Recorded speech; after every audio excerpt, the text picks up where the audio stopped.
Welcome to Asian American Life. I'm your host, Ernabel Demillo.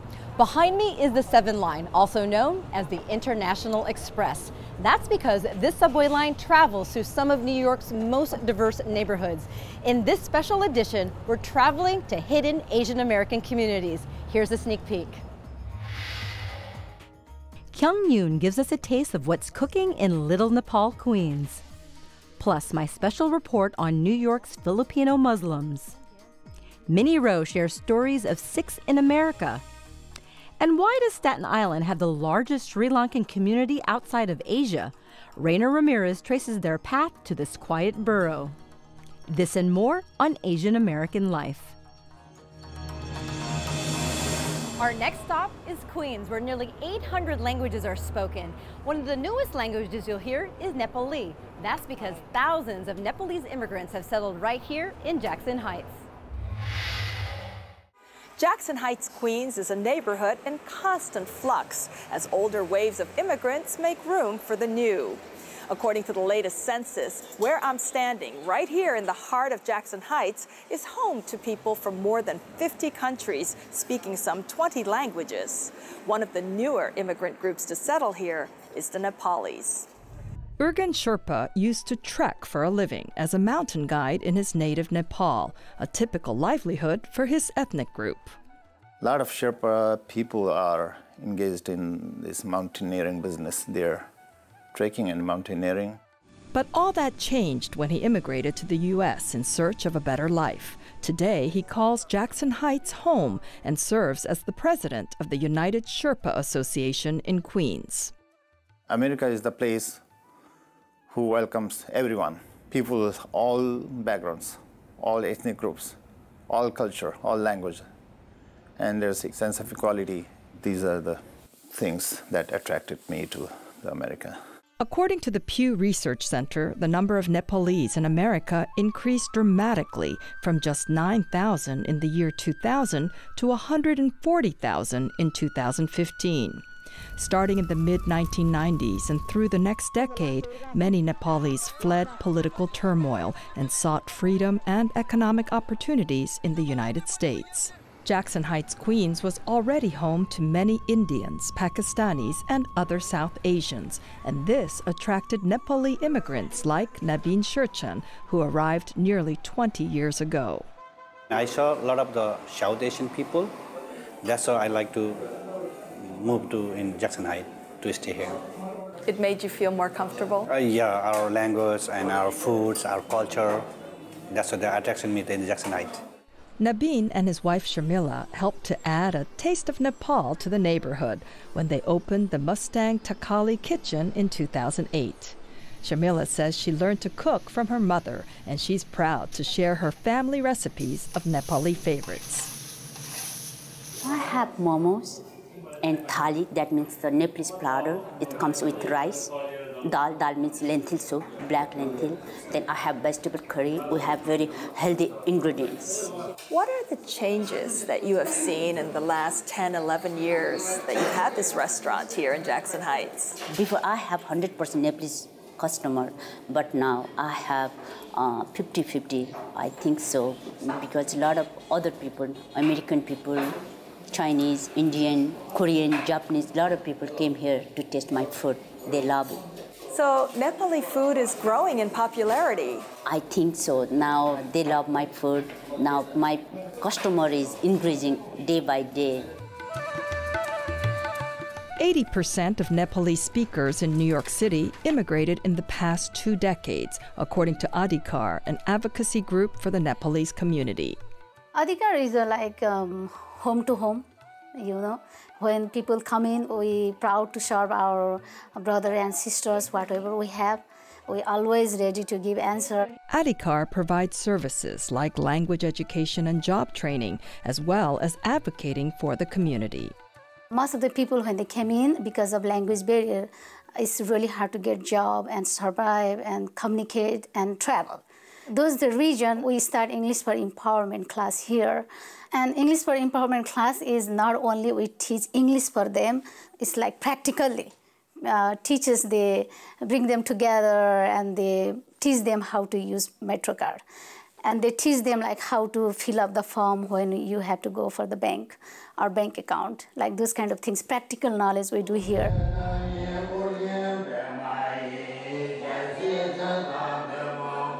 The United Sherpa Association is a center of fellowship and learning for the community.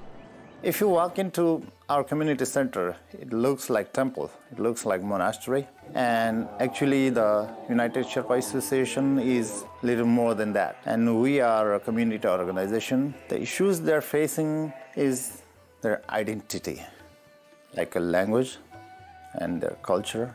That's the biggest challenge of the Nepali communities. We have Sherpa language school, and we have Sherpa cultural school here. We teach Nepali language, we teach Sherpa language, Sherpa dances, musics, basic religious ceremonies, and we celebrate all different kinds of Buddhist festivals. Nabin Surchan says while he misses his native Nepal, his future is now in Jackson Heights. We try to make a small Nepal in Jackson Heights and New York City too. I wish. In a diverse and changing neighborhood like Jackson Heights, Nepalese Americans are just the latest group to add their vibrant imprint into the life of the community. I'm Kyung Yoon for Asian American Life. New York has one of the largest Filipino populations in the U.S.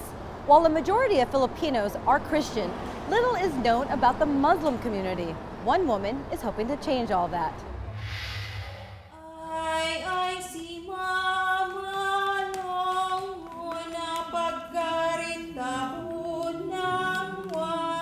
It's a ritual they often do together during practice. They come together in a prayer circle.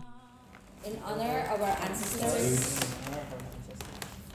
who created and transmitted this tradition to us, with open hearts like taking in mind, body, and soul, and in humility we bow as you sit to empower us as we walk our path. My name is Putri Rangka Manis Ki Anunor. I come from the Rampatin Royal House, 15 Pagawidan of Borokot Magingpat Pangampung Coranao. Putri Rangkamanis grew up in the southern Philippines and is the daughter of a sultan.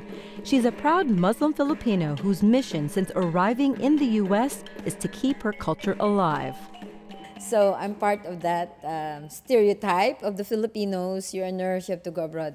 But the thing is that I'm conscious because of my own exposure since childhood, that I'm conscious that I have a tradition, culture, and heritage that I have to carry with me. In my mind, I said, I'm not going to be assimilated. America will assimilate me, but not me assimilating America. So 26 years ago, she founded Kinding Sindao, which translates to movement and light.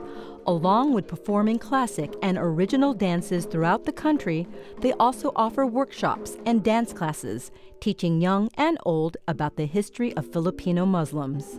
Kinding Sindao's mission is to assert, reclaim, preserve, and recreate the unwritten stories, legends, epics, and myths, and the unwritten history of the Filipinos, particularly those of the Mindanao history. Mindanao is the second largest island in the Philippines and where most of the Muslim Filipinos live. The Muslims are a small minority in the majority Christian Philippines, an estimated 6% of the population. Islam has a long and rich history in the Philippines, predating Christianity. According to historians, Islam arrived in the southern Philippines in the 13th century when sultans ruled the land. When the Spanish arrived in the 1500s, it marked the beginning of a complicated history of fighting and skirmishes between the Muslims, also known as Moros, and first with the Spanish, then the Americans, and today the Philippine government. The most recent clash came last year in Marawi, a 5-month-long armed conflict between U.S.-backed Philippine security forces and Islamic State loyalists. Putri's family, along with the other tradition bearers in her group, are descendants of former ruling sultans. My grandfather the father of my mom is actually from the descendants of Sultan Marohom Batwa. There really isn't a Filipino Muslim enclave in the tri-state, so Kinding Sindao, for many, has become home. Just bear in mind that we really have to understand this tradition so we could internalize it and we could execute it correctly. And for the upcoming shows, just bring it on. It is already my passion to teach dances. Arts is my passion. Dances, singing is my passion. So I was longing for a group so I can exercise what I learned. So when I was introduced to Putri Rangkamanis, the founder, I was so interested to join the group. Kinding Sindao's members are both Muslim and Christian. When we interviewed the group, they were preparing for a show at La Mama Theater featuring the stories of their homeland. Along with the original stories and dances, the group also performs a popular dance called the Singkil, based on a famous legend of the Maranao people, which tells the story of a Muslim princess rescued by a prince. It is these legends, these stories, the group wants to make sure are passed on to the next generation. For Potri, that means handing the baton to her daughter, Malaika. Before, when I was younger, I was just like, oh, I'll perform. I know it, like that, you know. But I think that I took on really making sure it continues because we're really the only Filipino Muslim and Moro indigenous voice in America. For Malaika and her mother, that voice, they say, is more important than ever, especially in today's political climate. So what is it like now being Muslim in this current political climate? For me, there's no change. I grew up discriminated. I grew up during the Marcos regime. I had to change my name in every checkpoint. I grew up with it, so I'm very graceful facing it. And I'm using all this trauma and all this negativity in the most positive way, and using that as an opportunity to raise consciousness. I'm Ernabel Demillo for Asian American Life. I'm Minnie Roh. Our next hidden community is not really hidden in the true sense of the word, considering they are one of the most visible immigrant groups in the country. But what makes the Sikh Indians a good contender for our series is that over the decades, Sikhs have been quietly integrating. Their communities are popping up in all four corners of the country, and professionally, they are breaking glass ceilings, earning merit-based positions. And they do this all the while holding true to their identity and core values.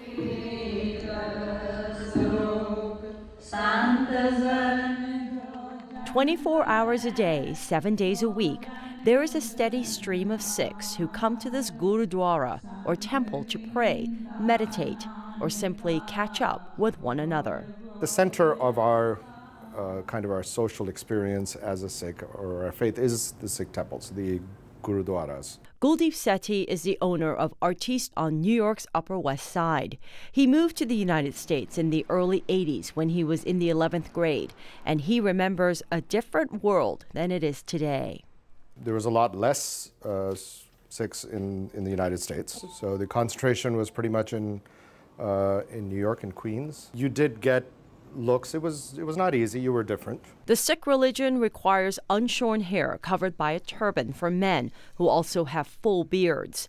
Because of this outwardly appearance, many Sikhs have been mistaken as Muslims and have been targets of racial violence, particularly following 9/11, which was masterminded by Al-Qaeda's Osama bin Laden, who had a long beard and wore a head wrap that some thought looked similar to a Sikh turban.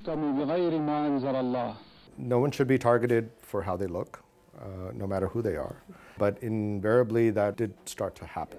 And, you know, sometimes events do galvanize a community to start to explain to others in a more proactive way. It made us proactive in educating.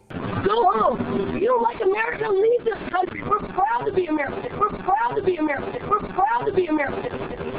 The Sikh Coalition reports that there are over 300 cases of violence against Sikhs in the first month following 9/11, including the racially motivated shooting death of Balbir Singh Sodhi outside the Arizona gas station he owned just 4 days after the attacks.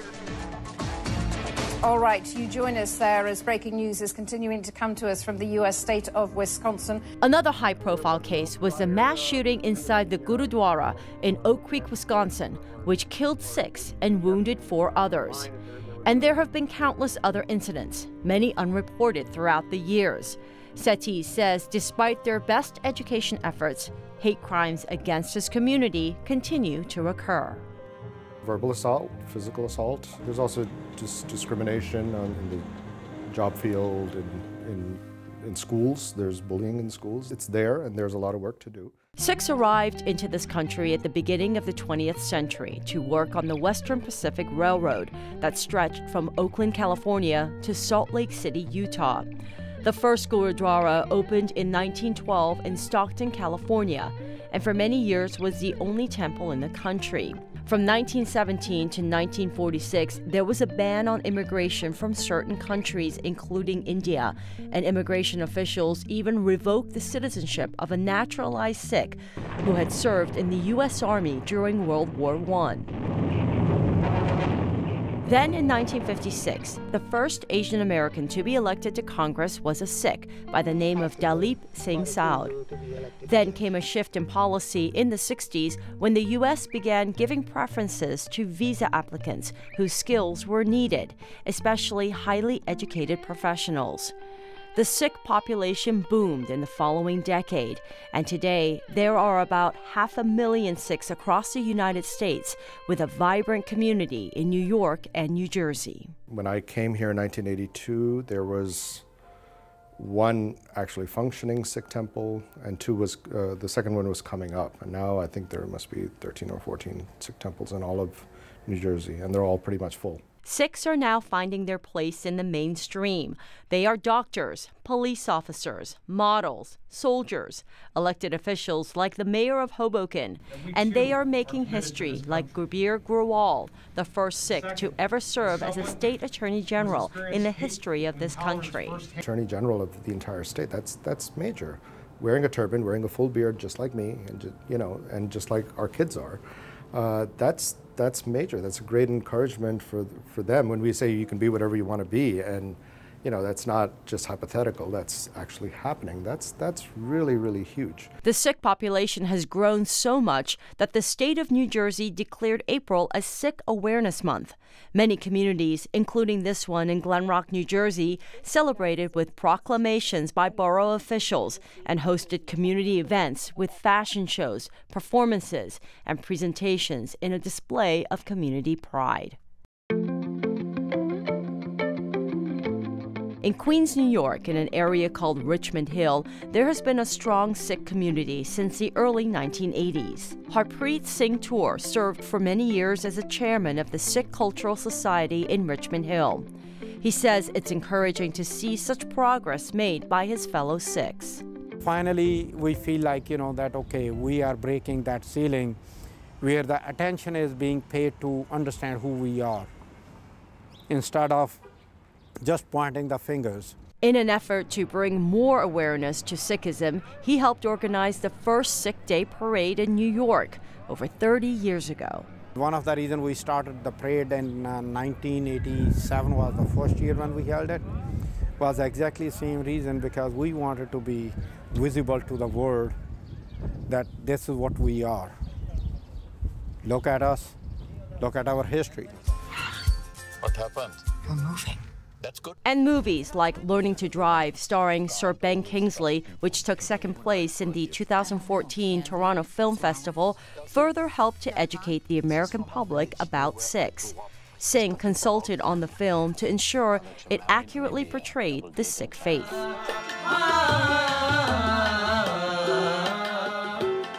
As the next generation of Sikh Americans come of age, many of whom were born in this country, the older guard wants to ensure that their religious beliefs continue on in their children. Seti was one of the founding members of a new Gurudwara, or temple, in Oakland, New Jersey, where they use live streaming and social media to encourage the millennials to keep up the faith while taking their rightful place in society. We're Americans. Sikh is our faith.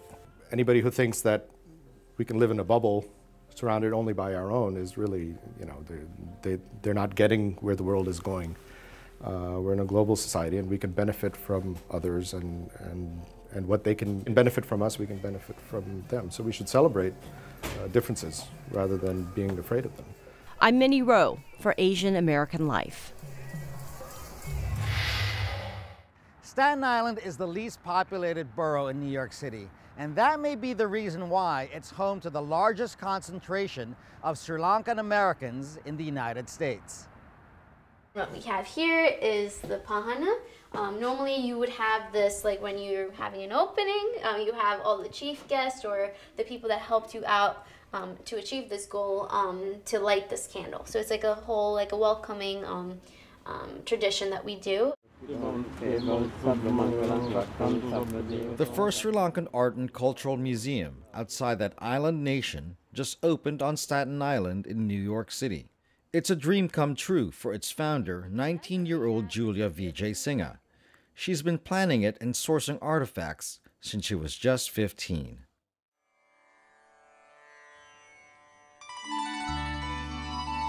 I've been going to Sri Lanka since I was 3. I've been going on to different trips and visiting different historical places, and I was always interested. As growing up, it was a struggle to kind of represent who I was. And when I meet new friends, they would ask me, oh, where are you from? I'm like, Sri Lanka, and they had no clue where Sri Lanka was exactly. Then I thought, oh, a Sri Lankan museum where I could represent my parents' country. How Staten Island became home to the largest concentration of Sri Lankans in the United States is a bit of a mystery. Ask anyone, they have no clue. Like, literally, because like a lot of the Sri Lankan people, they just came to Staten Island. They like to connect each other and like help each other. So what they do is like, oh, I live in the island. You know what? The better place to stay is in the island because I live here. It's like that kind of a concept. But everyone has their own perspective.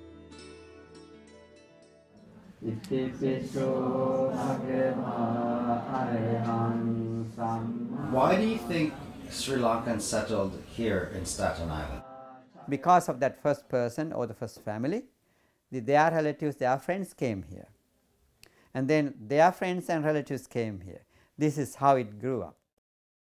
I wanted to find the pioneer who left the island country of Sri Lanka in the Indian Ocean for New York City's southernmost borough. Nirosha Premasiri had some answers. Nirosha, one of the biggest Sri Lankan communities is located here in Staten Island. Yes. Because why? So my grandmother's brother was one of the first Sri Lankans to actually settle in Staten Island. Leslie Gunaratne was part of a new wave of Asian immigrants who came to the United States after President Lyndon Johnson signed the 1965 Immigration Act, which lifted the discrimination against non-European immigrants. With my signature, this system is abolished. We can now believe that it will never again shatter the gate to the American nation with the twin barriers of prejudice and privilege. With the U.S. opening its borders for Asian immigrants, Leslie Gunaratne arrived in New York City in 1968. I called Leslie Gunaratne in Houston to ask him one pressing question. Why did you choose to move to Staten Island? And I simply fell in love with Staten Island. It was quiet, calm, not overpopulated, not too many people, and not even too much traffic. Leslie says the island was affordable, and downtown Manhattan, where he worked, was just a short ferry ride away. Soon, his siblings were here too. I didn't know that I was starting something. I was only trying to help my immediate family, and the blood relatives. That's about it. And the people who were connected to my family through marriage. That was all I was trying to do. I was not trying to build anything to last 50 years or anything. I had no idea what I was doing. Today, Staten Island is home to more than 5,000 Sri Lankan Americans. I remember going on vacation to Sri Lanka used to be bringing suitcases filled with spices and everything they needed for like at least a few years to survive, so they went back again to get more. It's totally different now. Basically like going to Sri Lanka when you go to Victory Boulevard and you see all the stores. Baseball diamonds are next to cricket pitches. The Buddhist temple serves as an anchor for the community. And breaking bread at restaurants like La Cruana can transport Sri Lankan immigrants back to their island nation. Here, dishes like deviled chicken, kale sambal, and hoppers, a rice crepe cooked with an egg, are served up just like home because it's a family business. Julia's parents, who met on the Staten Island ferry more than 30 years ago, opened the first Sri Lankan restaurant in Midtown Manhattan in the 90s. And then we moved it to 668 Bay Street, where we located right now. While the family restaurant celebrates the taste of Sri Lankan culture, Julia hopes that her museum will be a cornerstone for the community. I'm Rainer Ramirez for Asian American Life.